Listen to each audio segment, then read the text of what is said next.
Hello everyone. Welcome back to the Wizard Bitch channel. I am so excited about this video. I have had a couple people tell me I should do this, and by a couple I mean 2 people, basically my whole following, telling me that I should talk about how to know if you're compatible with someone based on your sign. There are a lot of things I want to say about this, and it goes deeper than just astrology, but like 90% of the time, you can avoid a shitty relationship by having compatible charts, I would say, and actual other astrologers say that too. So I'm not saying I should be president, but I'm saying take what I'm giving you. Do we like how much closer I'm sitting to the camera this time? So I hear people say like, oh, I'm a Leo, so I have to date another Leo. Or like, I'm a Leo, so I have to date another fire sign. No. No. Before I get into anything, you need your birth chart. You need to have your birth chart read. You need to go on a website where you can fill it out for free so you can see your placements aside from just your sun sign, because your sun sign is not the only thing that's going to determine whether or not you're gonna mesh with someone. And I also do have to say that other life events and circumstances will contribute to how you interact with others. This is just, in theory, maybe this could help you. Okay, so now you have your birth chart out. There are 4 placements that I think contribute to your compatibility with someone aside from just your sun sign. Well, I guess including your sun sign, there are 4. And when I'm saying compatibility and relationships, we're talking about romantic relationships, obviously. I could do this on like friendships and like coworkers and any kind of relationship in the world, but we're specifically talking about romance, which I am no expert in, but here we are. I keep sinking. Why do I do this? So the 4 planets, the 4 placements that you're gonna need to know for this are your sun sign, your moon sign, your Mercury, and your Venus. Out of all 4 of them, your Venus is going to be the most important in determining compatibility and how you go about romantic relationships. Okay, so your sun sign, basically I think everyone knows their sun sign, whether or not they're into astrology. Your sun sign is basically your ego and your conscious mind. It's how you leave your mark, kind of. Like, it's how you express yourself, and it's how you go about getting what you want out of life. It's all about your general ego makeup. But there are other placements in your chart that weigh a lot heavier on things that go beyond just your conscious mind. The other placement that we're going to be talking about is your moon sign, and your moon sign is kind of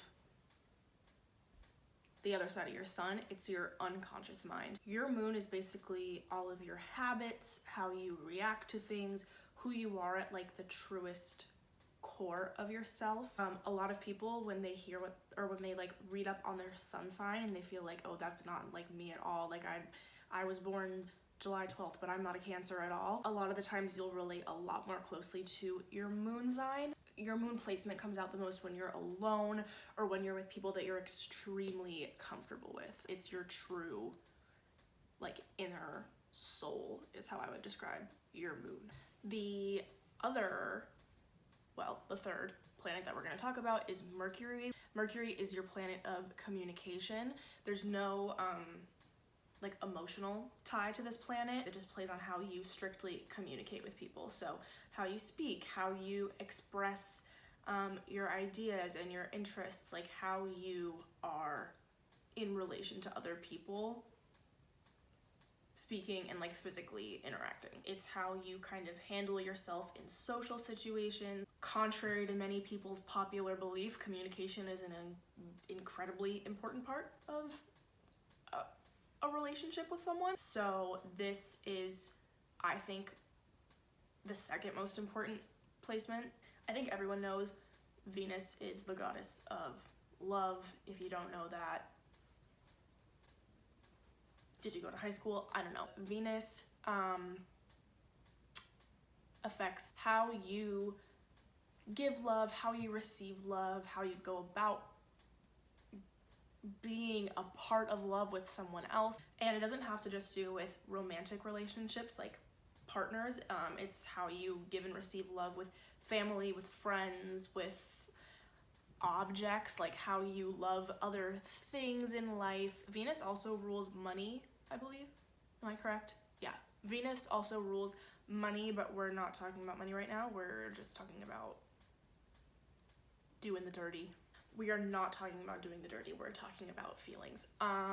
Venus, I believe, and a lot of astrologers believe that Venus is the most important placement when looking at compatibility in romantic relationships. So now that you know your 4 placements, here's what I will say. I'm not going to go over every sign and how each sign affects each planet, and because everyone's chart is completely different and it would literally be a month long, and I don't know anyone who wants to hear me talk that long. You probably don't even want to watch this whole thing. So if you find out that your Venus is in Taurus, go search Venus in Taurus. You'll find out enough information.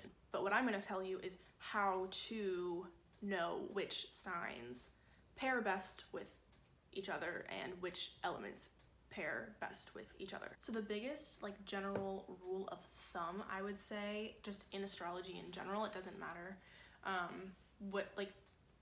what concept we're talking about. It doesn't have to be romance. If you are looking at compatibility of any kind, just remember that water and earth signs typically pair well together because they are opposites, they balance each other, and then fire and air signs are typically a good pair. So water, oh my god,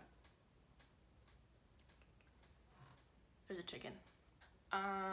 Water and earth signs, yes. Air and fire signs, yes. Also, on that note, water signs and water signs, yes. Earth and earth, fire and fire, air and air. Typically, you will get along with people of your element. So, I'm a Pisces.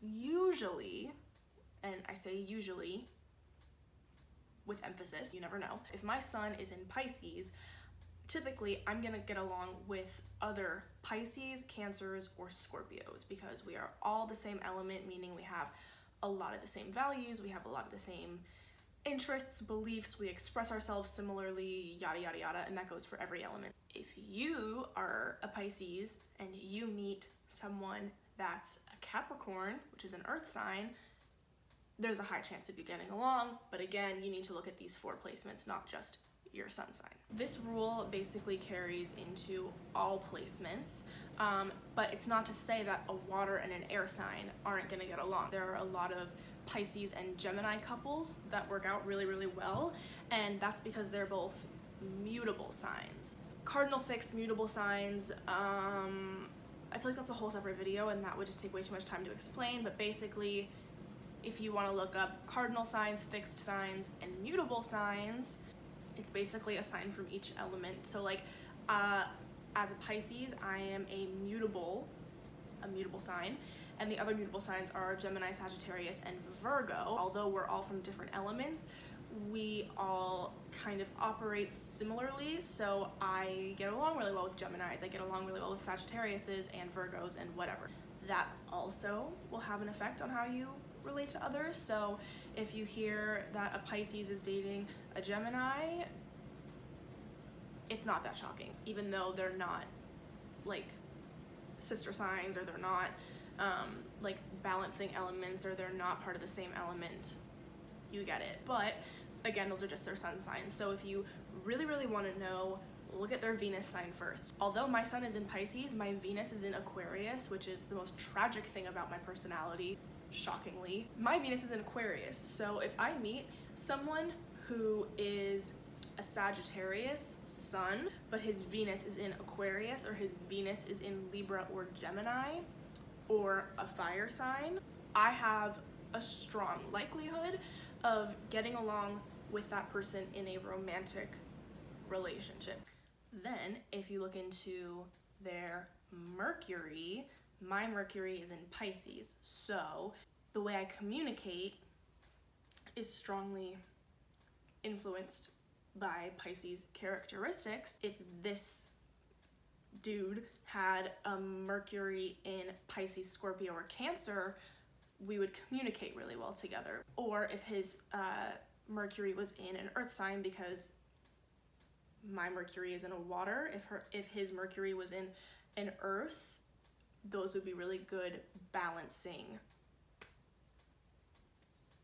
placements. And then if I want to take it a step further, I would go to my moon sign, and that's who I am at my core. That's who I am when I'm really comfortable around people. So typically your moon sign is going to come out a lot when you are with someone that you are like affectionate towards, like a romantic partner. My moon is in Virgo, so if this dude had, this is like a hypothetical person, I don't know anyone with these placements, but if this dude had his moon also in Virgo, or if his moon was in Taurus or Capricorn, we'd likely have a lot of the same like interpersonal values, beliefs, reactions, things like that. Or if his moon was in a water sign, because Earth, my moon is in Earth, his moon could be in a water sign. And then if you get to like the sun sign, obviously, like I said, I'm repeating myself so many times, but water and earth, air and fire, really good balancing couples. You do get along with people of your element,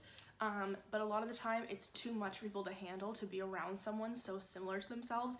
This, like, astrology aside, you've probably heard the saying, like, opposites attract. I fully believe in that, because why would you want to hang out with just another version of yourself all the time? So that's why couples of opposing elements typically have longer lasting relationships and typically get along better over time. Something else to note, which I think is kind of like the biggest like thumbs up, is if you are a sister sign. I think I like briefly mentioned sister signs earlier, but I didn't tell you what they were. Your sister sign is basically the sign that is polar opposite to you in the zodiac calendar. So 6 months ahead of you. There are 12 months, there are 12 signs.